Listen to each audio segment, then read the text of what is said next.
Kinetics of parallel reaction हम discuss कर रहे थे और हमने kinetics of first order type parallel reaction discuss किया और kinetics of second order type parallel reaction का एक केस हमने डिस्कस किया था जिसमें रिएक्टेंट की इनिशियल कंसंट्रेशन सेम थी। Second order type kinetics of parallel reaction का एक और केस आज हम डिस्कस करेंगे जिसमें रिएक्टेंट की इनिशियल कंसंट्रेशन एक दूसरे से डिफरेंट है।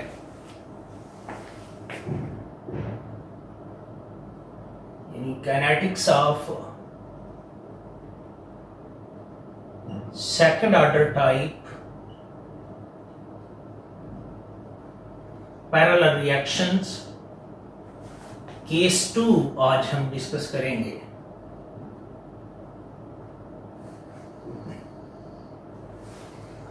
जिसके लिए हम सपोज करते हैं कि हमारे पास ए और बी कोई रिएक्टेंट हैं, ये एक रिएक्शन से प्रोडक्ट सी में जा रहे हैं जिसके लिए रेट कांस्टेंट K1 है, जबकि यही रिएक्टेंट उसी रिएक्शन वेसल के अंदर एक दूसरे रूट से प्रोडक्ट डी में जा रहे हैं जिसके लिए रेट कांस्टेंट K2 है।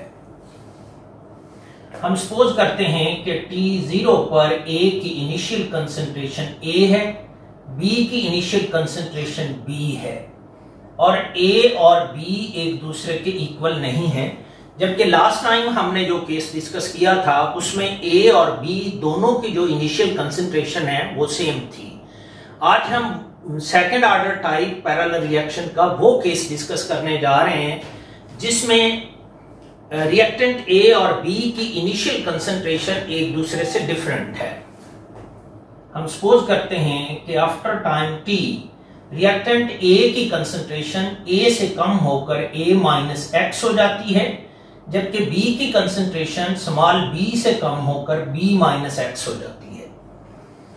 तो इसमें A और B आपस में रिएक्ट करके C बना रहे हैं जो कि सेकंड ऑर्डर रिएक्शन है। A और B आपस में रिएक्ट करके प्रोडक्ट D में जा रहे हैं एक दूसरे रूट से, वो भी सेकंड ऑर्डर रिएक्शन है। यानी C की formation from A and B and D की formation from A and B both are second order reaction. So rate of formation of C यूं लिखा जाएगा, rate of formation of C। अब जानते हैं कि rate of formation of C को हम RC से रिप्रेजेंट करते हैं। सो RC is directly proportional to the available concentration of A and available concentration of B. RC will be equal to a rate constant for the formation of C, that is K1, available concentration of A and available concentration of B. So RC will be equal to K1, A की जो available concentration है at any time T उसको मैंने A minus X का नाम दिया है, जबकि B की जो available concentration है at any time T उसको मैंने B minus X का नाम दिया है। ये मैथमेटिकल एक्सप्रेशन रेट लॉ है for the formation of C from A and B, जिसमें RC rate of formation of C है और इसके यूनिट मोल पर डीएम क्यूब पर सेकंड है, जबकि K1 rate constant for the formation of C है from A and B. A minus X available concentration of reactant A है at any time T, B minus X available concentration of reactant B है at any time T। Order of reaction with respect to A भी 1 है, order of reaction with respect to B भी 1 है, overall order of reaction 2 है। इसलिए ये K1 second order rate constant है और इसको रीअरेंज करके K1 के यूनिट यहीं से निकाले जा सकते हैं जो कि डीएम क्यूब पर मोल पर सेकंड होंगे।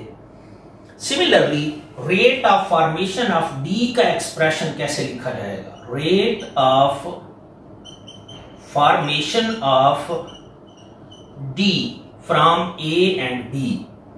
आप जानते हैं कि rate of formation of D को मैंने RD से रिप्रेजेंट किया है। It should be directly proportional to the available concentration of A and available concentration of B। So rate of formation of D will be equal to a rate constant for the formation of D, that is K2, and available concentration of A and available concentration of B. अब जानते हैं कि A की available concentration A minus x है, B की concentration at any time t वो B minus x है। तो ये वाला मैथमेटिकल एक्सप्रेशन यूं लिखा जाएगा, R D will be equal to K2 into A minus x into B minus x. आप जानते हैं कि ओवरऑल रिएक्शन ये है कि A और B आपस में रिएक्ट करके C में भी जा रहे हैं और A और B आपस में रिएक्ट करके एक दूसरे रूट से D में जा रहे हैं। यानी दो रिएक्शन साइमल्टेनियसली एक ही रिएक्शन वेसल में हो रहे हैं, लेकिन दोनों की जो C और D की जो फॉर्मेशन है वो रिएक्टेंट A और B से हो रही है। So overall rate of reaction का एक्सप्रेशन यूं बनेगा, ओवरऑल रेट ऑफ रिएक्शन। आप जानते हैं कि ओवरऑल रेट ऑफ रिएक्शन को हम dx ओवर dt से लिखते आए हैं। It will be equal to rate of formation of C plus rate of formation of D। So dx over dt will be equal to RC जो है ये K1 into A minus x into B minus x है। RC का जो expression आपने ये value निकाली थी, ये वाली वैल्यू मैंने RC की जगह पर पुट कर दी है, और RD की वैल्यू आपने ये निकाली है, ये वाली वैल्यू भी इधर पुट कर दें, plus K2 into A minus x into B minus x. So dx over dt will be equal to ये A minus x into B minus x दोनों में मौजूद है, ये कॉमन ले लें, K1 plus K2 into A minus x into B minus x. इस mathematical expression को आप केयरफुली देखें, ये variable separable first order differential equation है। डिफरेंशियल इक्वेशन इसलिए है कि इसमें x का derivative with respect to t मौजूद है, वेरिएबल इसमें है x और t, x और t इसमें वेरिएबल हैं।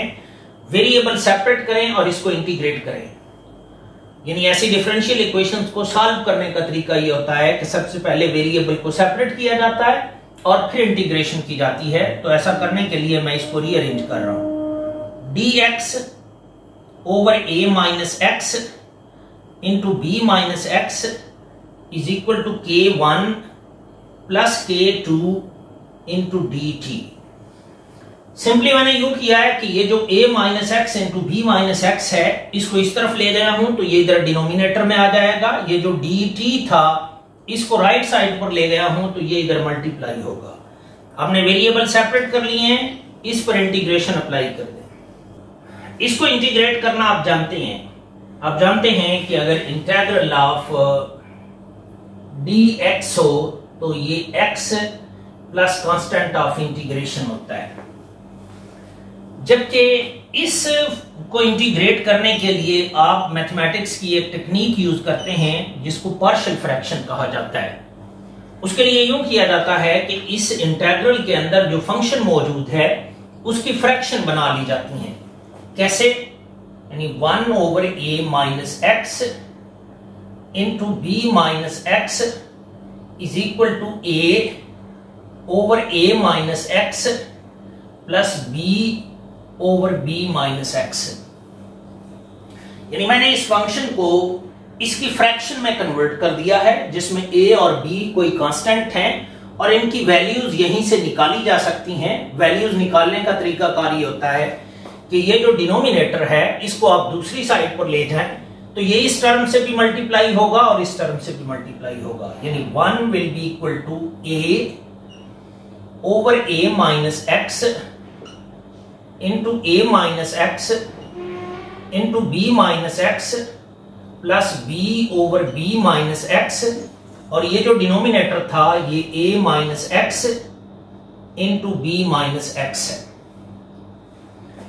ये A माइनस एक्स और ये A माइनस एक्स, ये B माइनस एक्स और ये B माइनस एक्स कैंसिल हो जाएंगे। Then 1 will be equal to A into B minus x plus B into A minus x.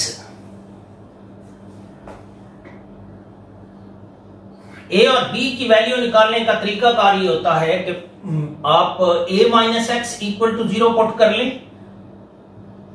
Put a minus x equal to 0, यानी x is equal to a। तो अगर a minus x आप 0 put करेंगे तो ये वाली term तो 0 हो जाएगी। Then 1 will be equal to a into B, x की बजाय हम a पुट करेंगे, then a will be equal to 1 over b minus a। इसको रीअरेंज करके यूं लिखा जा सकता है, a will be equal to minus 1 over a minus b। ये आपने a की वैल्यू निकाल ली है। अगर आप b की वैल्यू निकालना चाहते हैं तो आप b minus x equal to 0 put कर लें, b minus x equal to 0, यानी x is equal to b।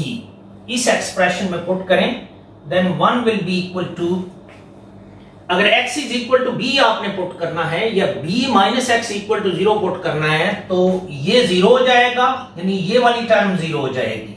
जो कुछ बाकी रहेगा वो मैं लिखने लगा हूं, b into a minus b, यानी b will be equal to 1 over a minus b। आपने a की वैल्यू भी निकाल ली, आपने b की वैल्यू भी निकाल ली। a और b की ये वैल्यू आप इस एक्सप्रेशन में यहां पर और यहां पर पुट कर दें, then 1 over a minus x into b minus x will be equal to, a की बजाय हम लिखेंगे minus 1 over a minus b, और ये इसके डिनोमिनेटर में है a minus x, plus b की वैल्यू आपने निकाली है 1 over a minus b, 1 over a minus b। b की वैल्यू आपने यहां पर पुट की तो ये 1 ओवर b माइनस एक्स है।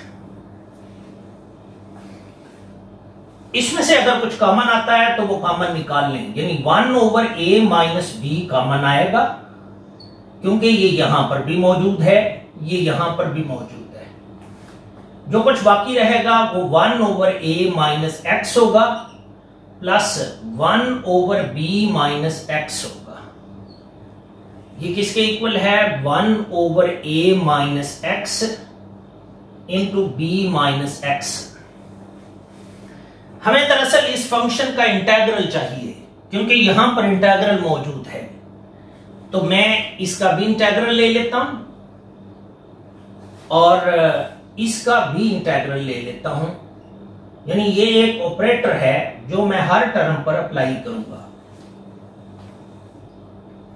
यानी मैंने प्रूव कर दिया कि ये जो इंटेग्रल है, ये वाला इंटेग्रल, ये इंटेग्रल इसके इक्वल है, लिहाजा मैं इस इंटेग्रल को इससे रिप्लेस कर देता हूं। इस इंटेग्रल की मैंने ये वाली वैल्यू निकाली है, ये यहां पर इस एक्सप्रेशन में पुट कर देता हूं, then 1 over a minus b integral of -1 over a minus x into dx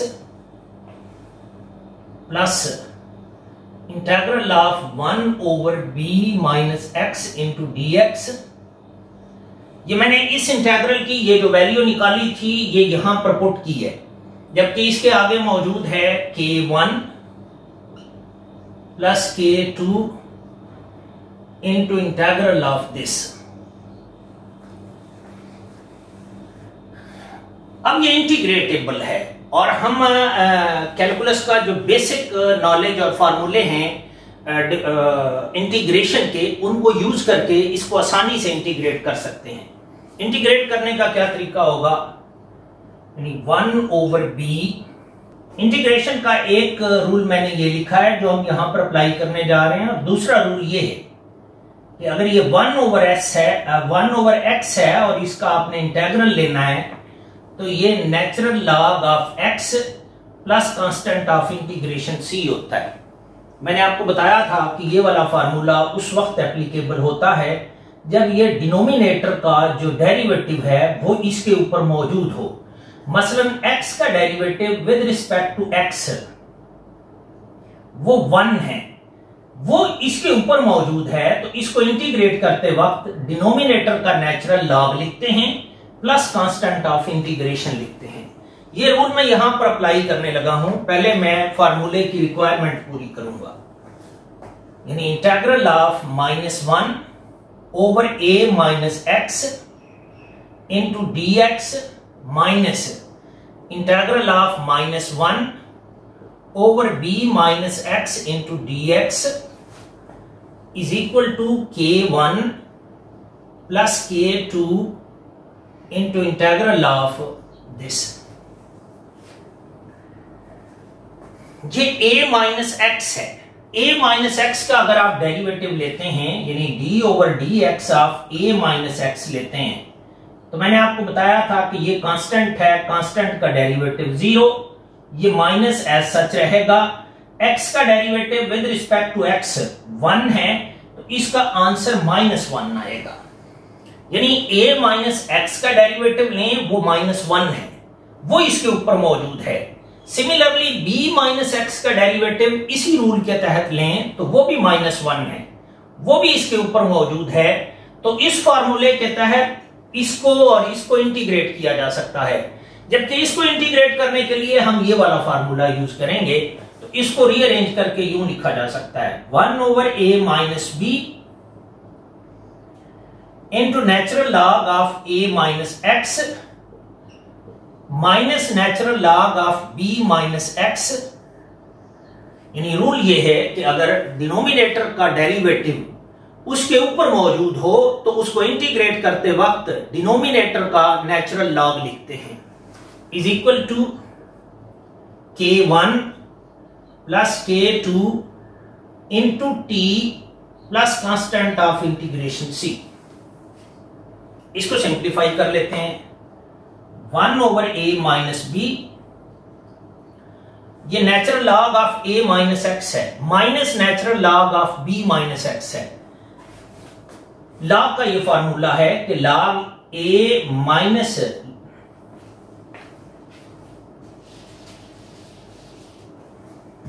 log का ये फॉर्मूला है कि log a minus log b जो होता है वो लॉग a ओवर b होता है। तो यही वाला फार्मूला मैं यहां पर अप्लाई करने लगा हूं, यानी natural log of a minus x over b minus x is equal to k1 plus k2 into t plus constant of integration c। c की वैल्यू निकालने के लिए आप इनिशियल कंडीशन यूज करते हैं। इनिशियल कंडीशंस भी आप जानते हैं, जब हमने रिएक्शन स्टार्ट किया है तब t 0 था, और जब t 0 था तब रिएक्टेंट की वो कंसंट्रेशन जो प्रोडक्ट में कन्वर्ट हुई है वो 0 थी, यानी x की वैल्यू 0 थी। ये कंडीशन आप इस पर अप्लाई कर दें तो c की वैल्यू निकाली जा सकती है 1 over a minus B, natural log of a minus x है, x 0 है, b माइनस एक्स है, x 0 है, तो ये a ओवर b आ जाएगा इज इक्वल टू t 0, तो ये वाली टर्म 0 हो जाएगी, c की ये वैल्यू आएगी। c की ये वैल्यू इस एक्सप्रेशन में यहां पर पुट करते हैं। अगर आप c की ये वैल्यू इस एक्सप्रेशन में पुट करते हैं तो ये वाला एक्सप्रेशन यूं बनेगा 1 over a minus B into natural log of a minus x over b minus x is equal to k1 plus k2 into t plus c की ये वैल्यू आपने निकाली है 1 over a minus b natural log of a over b। ये जो denominator है a minus b, इससे दोनों साइड पे मल्टीप्लाई कर दें तो ये यहां पर मल्टीप्लाई होगा, तो ये a माइनस बी कैंसिल हो जाएगा, ये यहां पर a माइनस बी आएगा, यहां पर a माइनस बी और डिनोमिनेटर में ऑलरेडी a माइनस बी है तो ये भी कैंसिल हो जाएगा। यानी ये वाला एक्सप्रेशन यूं बनेगा natural log of a minus x over b minus x is equal to a minus B into k1 plus K2 into T plus natural log of A over B। इस mathematical expression को आप गौर से देखें तो ये वाला expression equation of straight line है इन इंटरसेप्ट फॉर्म, जिसमें ये as a whole dependent variable y है, ये जो t है ये इंडिपेंडेंट वेरिएबल x है, ये इस प्लॉट की स्लोप m है और ये इस प्लॉट का इंटरसेप्ट c है और ये y is equal to mx plus c type expression है। इसके अकॉर्डिंग अगर आप प्लॉट बनाएं तो प्लॉट को स्ट्रेट लाइन होना चाहिए और इंटरसेप्ट फॉर्म में होना चाहिए। आप जानते हैं कि हम अलोंग y एक्सिस हमेशा डिपेंडेंट वेरिएबल लेते हैं जो कि log of a minus x over b minus x है, जबकि अलोंग x एक्सिस हम इंडिपेंडेंट वेरिएबल लेते हैं जो कि इस केस में t है। तो ये जो प्लॉट है ये यूं बनेगा, इस प्लॉट का जो इंटरसेप्ट है वो natural log of a over b के इक्वल होगा। इस प्लॉट की जो स्लोप है वो a minus B into K1 plus K2 के इक्वल होगी। इस प्लॉट की सिग्निफिकेंस ये है कि आपने लिखा है कि स्लोप जो है वो a minus B into K1 plus K2 के इक्वल है। अगर आप K1 प्लस K2 यहां से निकालें तो slope over a minus B आ जाएगा। यानी इस प्लॉट की सिग्निफिकेंस ये है कि इस प्लॉट की स्लोप से K1 प्लस K2 यानी इफेक्टिव रेट कांस्टेंट या ओवरऑल रेट कांस्टेंट की वैल्यू यहां से निकाली जा सकती है। याद रहे कि इस प्लॉट से आप K1 प्लस K2 तो निकाल सकते हैं, यानी K1 और K2 का सम तो निकाल सकते हैं, जबकि इंडिविजुअल रेट कांस्टेंट की वैल्यूज नहीं निकाल सकते। इस मैथमेटिकल एक्सप्रेशन को रीअरेंज किया जा सकता है in the form of equation of straight line passing through the origin. यानी मैं इस एक्सप्रेशन को रीअरेंज करना चाहता हूं in the form of equation of straight line passing through the origin. ऐसा करने के लिए मैं ये जो c वाली वैल्यू है इसको दूसरी साइड पर ले जाता हूं, यानी natural log of a minus x over b minus x minus natural log of a over b। ये इधर प्लस है, दूसरी साइड पर जाएगा तो माइनस हो जाएगा, is equal to a minus B K1 plus K2 into t। इस पर आप दोबारा लॉग फार्मूला अप्लाई करें, यानी ये as a whole log of a है माइनस लॉग ऑफ b है, तो log of a over b, यानी ये जो है ये डिनोमिनेटर में आएगा, यानी a minus x over b minus x divided by a over b is equal to a minus b into K1 plus K2 into t। इसको फर्दर रीअरेंज करें तो ये natural log of b into a minus x over a into b minus x will be equal to a minus b K1 plus K2 into t। इस mathematical expression को भी आप गौर से देखें तो ये expression equation of straight line है पासिंग थ्रू द ओरिजिन, और इससे काफी यूजफुल इंफॉर्मेशन ली जा सकती हैं। कौन कौन सी, मैं उस तरफ आता हूं। इससे जो इंफॉर्मेशन ली जा सकती हैं उनको मैं रिजल्ट्स की शक्ल में लिखने लगा। मैंने कहा नंबर 1, ये वाला जो एक्सप्रेशन है ये इक्वेशन ऑफ स्ट्रेट लाइन है पासिंग थ्रू द ओरिजिन, जिसमें ये डिपेंडेंट वेरिएबल y है, ये t इंडिपेंडेंट वेरिएबल x है, ये इस प्लॉट की स्लोप m है और ये y is equal to mx type expression है। यानी ये वाला expression equation of straight line है। कौन सी straight line? Passing through the origin, यानी y is equal to mx type expression है। इसके मुताबिक अगर आप प्लॉट बनाएं तो प्लॉट को स्ट्रेट लाइन होना चाहिए और ओरिजिन से पास करना चाहिए। अलॉन्ग एक्स एक्सिस आप इंडिपेंडेंट वेरिएबल टी लेंगे, अलॉन्ग वाई एक्सिस आप क्या लेंगे, natural log of B into A minus x over A into B minus x. यानी ये प्लॉट बनाने के लिए आपको रिएक्टेंट की इनिशियल कंसंट्रेशंस और रिएक्टेंट की available concentration at different time interval चाहिए होंगी। ये आप प्लॉट बनाएंगे तो स्ट्रेट लाइन होगा और ओरिजिन से पास करेगा। इस प्लॉट की सिग्निफिकेंस ये है कि इसकी स्लोप से आप K1 प्लस K2 की वैल्यू निकाल सकते हैं। यानी इस प्लॉट की जो स्लोप है वो a minus B into K1 plus K2 के इक्वल है। यानी K1 प्लस K2 जो है वो slope divided by difference of initial concentration. यानी इस प्लॉट की स्लोप से जो K1 और K2 का सम है उसकी वैल्यू निकाली जा सकती है। यानी इफेक्टिव रेट कांस्टेंट की वैल्यू यहां से निकाली जा सकती है। और ये कि इस मैथमेटिकल एक्सप्रेशन को यूज किया जा सकता है for determination of units of K1 plus K2।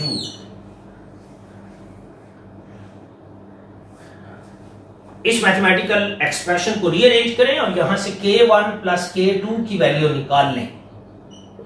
यानी K1 प्लस K2 को इधर रहने दें, ये a minus B into T को दूसरी साइड पर ले जाएं, तो ये 1 over a minus B into T natural log of b into a minus x over a into B minus x.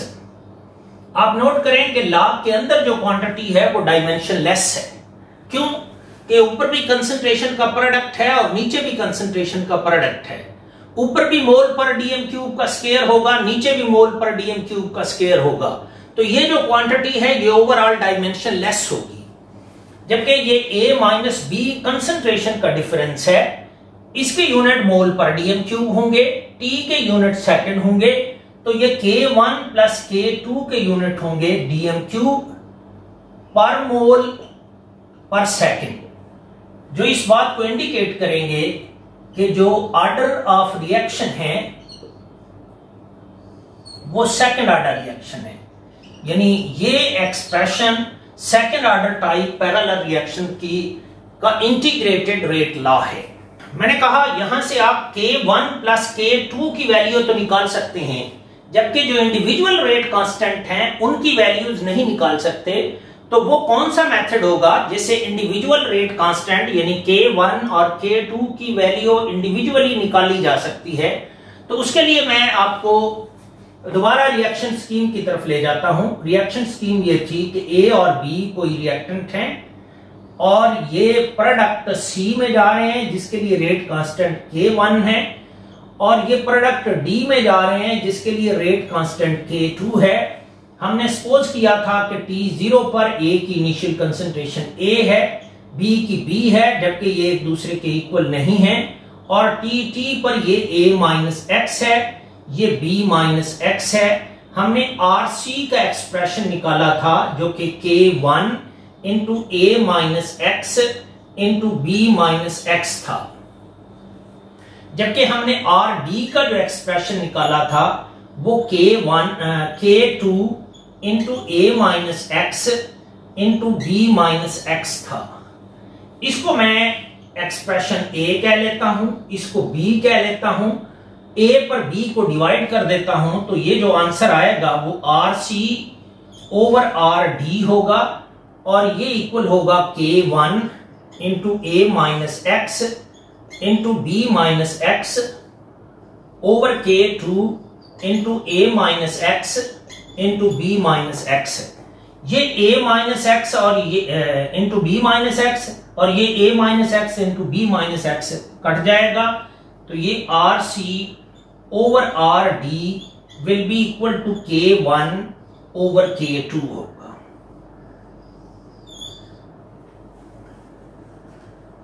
यानी RC और RD की जो रेशो है वो आपको दरअसल K1 ओवर K2 की रेशो देगी।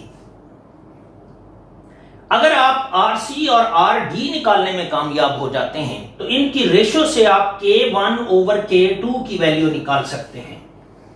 जबकि इस मैथमेटिकल एक्सप्रेशन को यूज करते हुए अगर आप log of b into a minus x over a into b minus X को as a function of t plot करें तो इस प्लॉट की स्लोप से k1 प्लस k2 की वैल्यू निकाल सकते हैं। यानी आपके पास एक्सपेरिमेंटली जो डाटा आएगा वो ये होगा कि k1 प्लस k2 की वैल्यू भी आपके पास होगी और k1 ओवर k2 की वैल्यू आप इस रेशो से निकालेंगे। तो फॉर एग्जांपल ये 4 है और फॉर एग्जांपल ये 2 है, तो ये दो साइमल्टेनियस इक्वेशंस हैं। इनको सॉल्व करके k1 और k2 की वैल्यू निकाली जा सकती है। अब सवाल ये पैदा होता है कि ये जो RC और RD है ये कैसे निकाला जाएगा। इसके लिए इसकी डेफिनेशन का जानना जरूरी है। मसलन RC की डेफिनेशन ये है कि RC is the rate of change of concentration of C with respect to T। क्योंकि C प्रोडक्ट है, उसकी concentration with the passage of time बढ़ रही है, इसलिए ये जो डेरिवेटिव है ये पॉजिटिव होगा। और जो RD की डेफिनेशन है वो ये है कि ये rate of change of concentration of D है विद रिस्पेक्ट टू T। अगर मैं C को as a function of T plot करूं, C को as a function of T plot करूं, C की मोलर कंसंट्रेशन को as a function of T plot करूं, तो इस प्लॉट की जो स्लोप होगी वो किसके इक्वल आएगी? वो of course DC over dt होगी, यानी RC के इक्वल आएगी।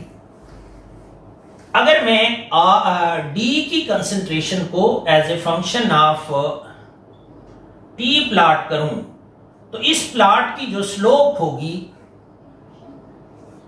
वो dd ओवर dt के इक्वल होगी, यानी वो आपको RD की वैल्यू देगी।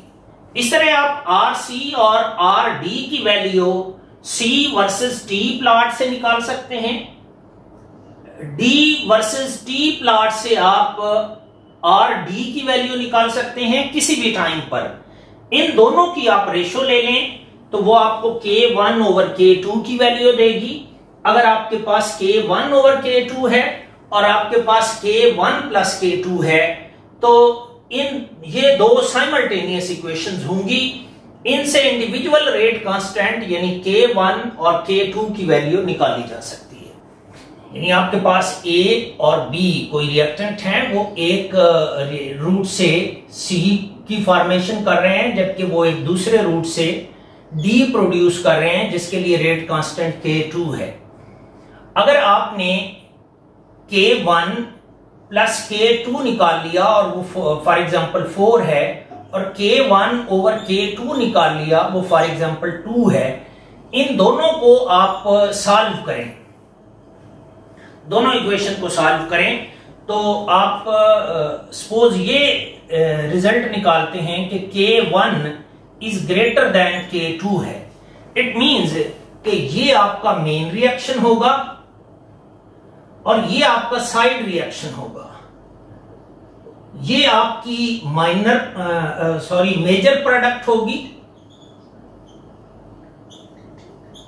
और ये आपकी माइनर प्रोडक्ट होगी। आप ना सिर्फ ये प्रिडिक्ट कर सकते हैं कि कौन सा रिएक्शन मेन रिएक्शन होगा और कौन सा रिएक्शन साइड रिएक्शन होगा, कौन सी मेजर प्रोडक्ट होगी और कौन सी माइनर प्रोडक्ट होगी। इवन आप C और D की जो परसेंटेज यील्ड है वो भी निकाल सकते हैं। और परसेंटेज यील्ड निकालने का एक्सप्रेशन मैंने आपको बताया था कि यील्ड ऑफ C अगर आप निकालना चाहते हैं तो उसके लिए एक्सप्रेशन ये होगा कि 5C will be equal to K1 over K1 plus K2 multiplied by 100। अगर आप परसेंटेज यील्ड ऑफ D निकालना चाहते हैं तो उसका एक्सप्रेशन ये होगा 5C is equal to K2 over K1 plus K2 multiplied by 100। तो इस तरह आप मेजर और माइनर प्रोडक्ट की जो परसेंटेज यील्ड है वो भी केमिकल काइनेटिक्स से प्रिडिक्ट कर सकते हैं।